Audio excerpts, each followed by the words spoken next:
Hello નમસ્કાર મિત્રો, હું છું વસંત પટેલ, સરદારપુરા, તાલુકો મોજા. બરાબર છે. તો આજે આપણે 10 દિવસ પહેલાં લગભગ 4/11/2025ના દિવસે આ તમાકુ અતિશય વરસાદના કારણે બેસી ગયેલી હતી, બિલકુલ લેબરાઈ ગયેલી.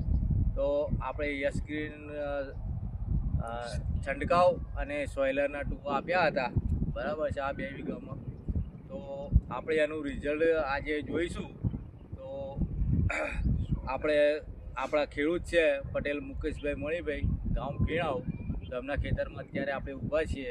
તો એમના મુખેથી સાંભળીએ કે એવા સંતુષ્ટ છે કે નહીં.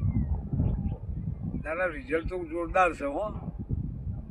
મુકેશભાઈ મણિભાઈ પટેલ, ગામ ભીણાવ.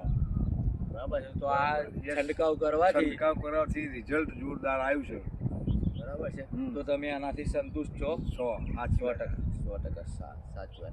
તો જુઓ મિત્રો, આપણે આનું તમને રિઝલ્ટ બતાવીએ છીએ. જે તમાકુ લેબરાઈને ખલાસ થઈ ગયેલી એ આજે તૈયાર થઈ ગઈ છે.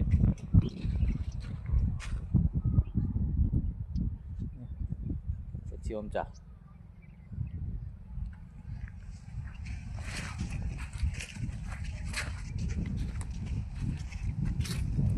જુઓ મિત્રો, જે આપણે મુકેશભાઈના ખેતરમાં 2 વીઘામાં જે આપણે છંટકાવ કર્યો હતો એનું રિઝલ્ટ જોવે, અને બાજુના ખેતરમાં એમના ભાઈનું જ ખેતર છે જેની અંદર આપણે છંટકાવ કરેલ નથી, એ પણ તમાકુ બેસી ગયેલી. તો એનું પણ રિઝલ્ટ જુઓ, અને આ બાજુ મુકેશભાઈના ખેતરનું રિઝલ્ટ જુઓ. આ બાજુ આ છે મુકેશભાઈનું ખેતરનું, જે આપણે યશગ્રીન વાપર્યું છે. અને આ ખેતર છે તે એમના ભાઈનું જ છે, એમને વાપર્યું નથી, એનું રિઝલ્ટ જુઓ. બરાબર છે.